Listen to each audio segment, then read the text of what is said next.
रचलेला आहे। 20 उपग्रह घेऊन PSLV यान जे आहे ते यशस्वीरित्या अवकाशात झेपावलेलं आहे।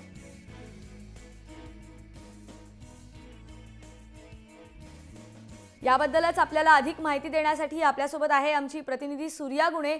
सूर्या, पुन्हा एकदा आपण जर बघितलं तर इस्रोने इतिहास रचलेला आहे, कारण 20 उपग्रह घेऊन यशस्वीरित्या अवकाशात झेपावलेला आहे। काय नेमकी अधिक माहिती देशील या संपूर्ण प्रक्रियेबद्दल? बरोबर, आत्ताच अर्ध्या तासापूर्वी PSLV C-34 चं लॉन्च इस्रोकडून करण्यात आलंय। श्रीहरिकोट्याहून हे लॉन्च झालंय आणि जसं तू आधी म्हणालीस तसं 20 उपग्रह अवकाशात सोडण्याची इस्रोची ही पहिलीच वेळ आहे। अतिशय महत्त्वाची गोष्ट अशी की या 20 उपग्रहांमधले 17 उपग्रह विदेशी बनावटीचे आहेत। त्यामध्ये जर्मनी, कॅनडा, इंडोनेशिया आणि अमेरिका या देशांनी बनवलेल्या उपग्रहांचा समावेश आहे आणि 3 उपग्रह हे भारतीय बनावटीचे आहेत। त्यातले 2 हे भारतातल्या शैक्षणिक संस्थांनी बनवलेले उपग्रह आहेत आणि त्यातही अजून आपल्यासाठी महाराष्ट्रासाठी मानाची गोष्ट म्हणजे त्या 2 शैक्षणिक संस्थांमधली एक शैक्षणिक संस्था पुण्यातलं कॉलेज ऑफ इंजिनिअरिंग पुणे ही संस्था आहे।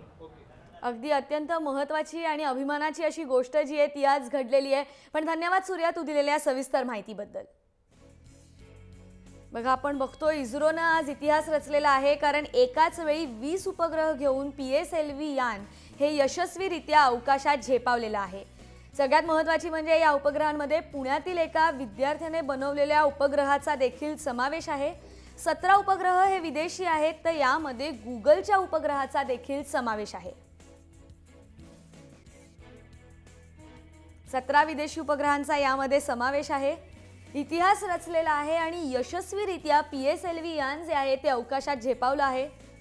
9:26 वाजता हे यान जे आहे ते अवकाशात झेपावलं आणि एकाच वेळी 20 उपग्रह घेऊन हे यान जे आहे ते अवकाशात झेपावलेलं आहे। पुण्यातील एका विद्यार्थ्यानं बनवलेल्या उपग्रहाचा देखील यामध्ये समावेश आहे। तर 17 उपग्रह हे विदेशी आहेत या 20 पैकी, तर यात गुगलच्या एका उपग्रहाचा देखील समावेश आहे। 3 भारतीय उपग्रहांचा समावेश आहे।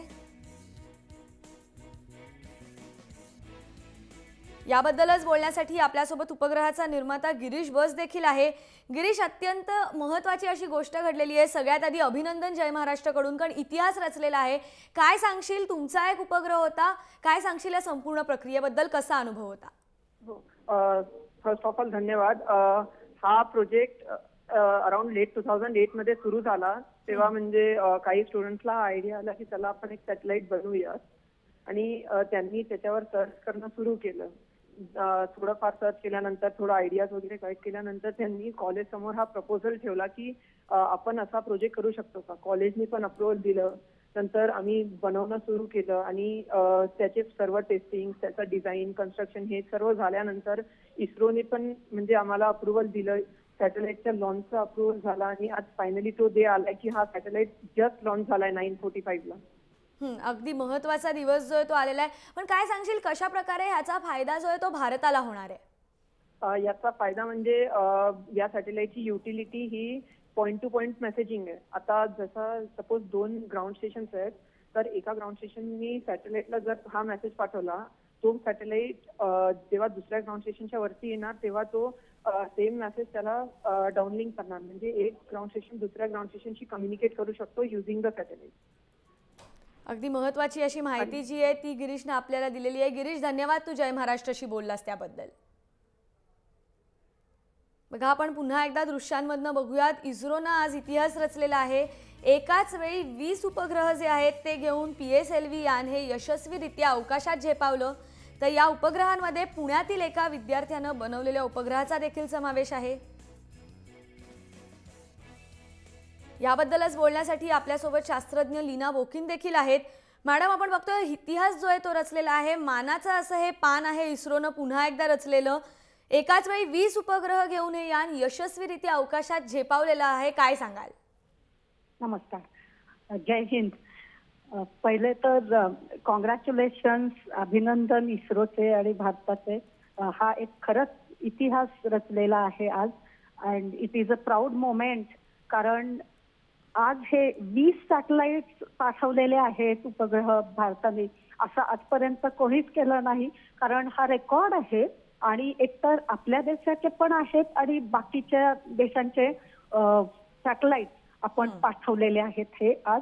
आणि कार्टोसॅट आहे आपला स्वतःचा अर्थ ऑब्झर्वेशन स्पेसक्राफ्ट भारताचा. आणि त्याबरोबर तुम्ही म्हणाले तसं एका विद्यार्थ्याचं पण एक आय मीन ब्रेन चाइल्ड किंवा सॅटेलाइट आहे, नॅनो सॅटेलाइट असं मी ऐकलेलं आहे.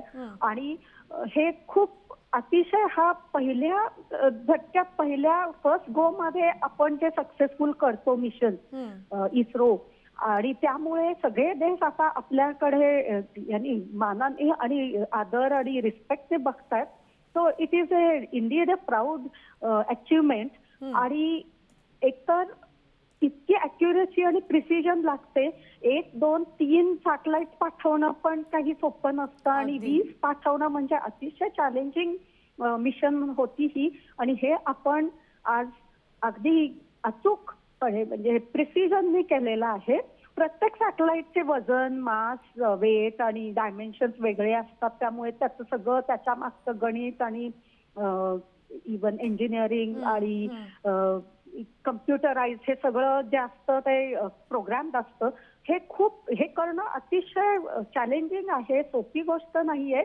आणि हे आपण आज केलेलं आहे, अचीव्ह केलं. त्यामुळे आज इस्रोच्या श्रीहरिकोटा लॉन्चिंग स्टेशन जवळ सगळे तुम्ही पाहिले तर स्क्रीनवर दिसतील युरोपियन्स, अमेरिकन हे शास्त्रज्ञ बसलेले आहेत. And they are watching with great awe, म्हणजे respect. It is a great moment, मोठी अचिव्हमेंट आणि माइलस्टोन आहे आपल्यासाठी.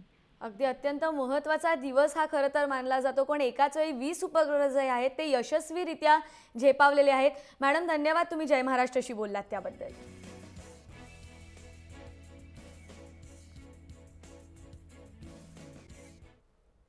यानंतर बघूयात पुढची बातमी, ती म्हणजे मुंबईकरांसाठीची. कारण मुंबईकरांसाठी आता एक आनंदाची बातमी आली आहे. कारण आता म्हाडानं जाहिरात जी आहे ती प्रसिद्ध केलेली आहे. ज्यांना घर घ्यायचं आहे त्यांच्यासाठी ही आनंदाची बातमी आहे. तब्बल 972 घरांसाठी ही जाहिरात जी आहे ती प्रसिद्ध करण्यात आली आहे. 23 जून ते 23 जुलै दरम्यान म्हाडाचे ऑनलाईन अर्ज भरण्यात येणार आहेत. तर 25 जुलै ही अर्ज भरण्याची शेवटची तारीख असेल. तर 10 ऑगस्टला म्हाडाच्या घरांची सोडत निघणारे लॉटरी जी आहे ती 10 ऑगस्टला निघेल. म्हाडानं उच्च उत्पन्न गटासाठी जर आपण बघितलं तर 83.86 लाखात घर उपलब्ध करून दिलंय. तर अत्यल्प उत्पन्न गटासाठी जर पाहिलं तर 8.17 लाखात हे घर जे आहे ते असणार आहे.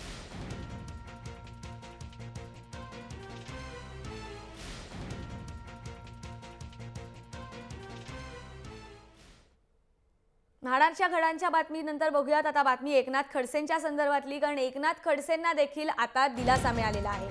लोकायुक्तांचाही दिलासा जो आहे तो खडसेंना मिळाला आहे. लाच प्रकरणाशी संबंध नसल्याचं त्यांनी स्पष्ट केलंय. गजानन पाटील लाच प्रकरणाशी खडसेंचा अजिबात संबंध नाही असं त्यांनी म्हटलंय.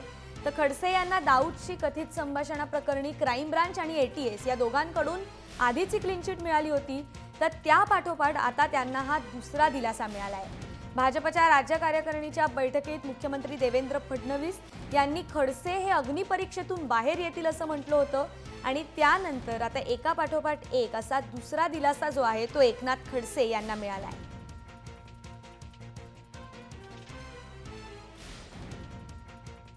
मग नाथाभाऊंवर आरोप सुरू केले. गजानन पाटील त्याला एक अटक झाली. ACBने अतिशय स्पष्टपणे आपल्या रिपोर्टमध्ये सांगितलं. ACBने रिपोर्ट दिल्यानंतर देखील गजानन पाटील गजानन पाटील गजानन पाटील गजानन पाटलाचं संपलं नाही. तर सांगितलं दाऊदनी फोन केला. आम्ही तात्काळ जे ATS आहे, अँटी टेररिझम स्क्वॉड जे आपलं, त्याला हे काम दिलं आणि सांगितलं की माहिती घ्या असे कसे दाऊदचे कॉल येतात. ATSनी 2 रिपोर्ट तयार केले आणि दोन्ही रिपोर्टमध्ये अतिशय स्पष्टपणे त्या ठिकाणी पूर्ण CDRचं अॅनालिसिस केलं आणि अशा प्रकारचा कुठलाही कॉल हा आलेलाच नाही. पण मला हा विश्वास आहे की निश्चितपणे या अग्निपरीक्षेतून नाथाभाऊ पूर्णपणे बाहेर येतील. की काँग्रेसचे राष्ट्रवादीचे नेते आरोप लावतात, आमच्या मंत्र्यांवर आरोप लावतात भूखंडाच्या संदर्भात. अरे कुठल्या अधिकारात तुम्ही हे बोलता? त्या ठिकाणी सीएजीच्या रिपोर्टमध्ये स्पष्टपणे कशा प्रकारे सरकारचे हजारो कोटी रुपयाचे भूखंड तुम्ही लाटले हे त्या ठिकाणी सीएजीने सांगितलंय. खरं म्हणजे तुमच्या विरुद्ध या ठिकाणी फौजदारी कारवाई झाली पाहिजे. आणि जर तुमच्यामध्ये थोडीही या ठिकाणी नैतिकता शिल्लक असेल तर आरोप लावायच्या आधी पहिले सरकारचे लाटलेले भूखंड हे परत करा आणि त्याच्यानंतर आरोप लावण्याची हिंमत या ठिकाणी दाखवा. कारण या पदाकरता आम्ही जन्मलेलो नाही, विचारांकरता जन्मलेलो आहे आणि त्या विचारांकरताच आज या पदावर बसून काम करण्याचा प्रयत्न आम्ही करतोय. अशा प्रकारे एक प्रकारे पक्षाला बदनाम करण्याची मोठी मोहीम ज्यावेळी सुरू असते त्यावेळी भारतीय जनता पक्षाच्या कार्यकर्त्यांनी घरी बसून चालणार नाही. तर या सगळ्या प्रकरणी राष्ट्रवादी काँग्रेसचे सर्वेसर्वा